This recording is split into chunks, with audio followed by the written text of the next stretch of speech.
Oke, ini kita sudah di dalam KM Leuser. Kita di kelas ekonomi ya. Sekarang kita ada di dek 4 kelas ekonomi. Jadi untuk nomor seat 1 sampai 70 itu posisinya di sini. Nah, untuk kita kebetulan kita dapat seatnya di nomor 71 sampai 76, jadi kita lewat di sebelahnya. Ini masih di dek 4 kelas ekonomi. Di sini suasananya lumayan sejuk ya, meskipun terlihat ceilingnya tidak terlalu tinggi, tapi di sini tidak terlalu pengap.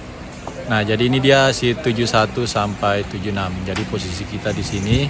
Alhamdulillah di sini sudah ada kipas angin besar, jadi kita tidak kegerahan. Terus ini di atas kepala kita ada rak penyimpanan. Jadi semua barang bawaan kita simpan di sini. Insya Allah aman ya, karena kita bisa pantau terus. Dan di sini sudah ada colokan listrik juga untuk kita ngecas handphone. Nah, ini seat di depan kita masih banyak yang kosong ya. Dan alhamdulillah di sini posisi kita tidak jauh dari toilet juga. Mantap. Yang di sana itu yang pintunya biru itu toilet. Nah, kita coba cek. Ini toilet free ya.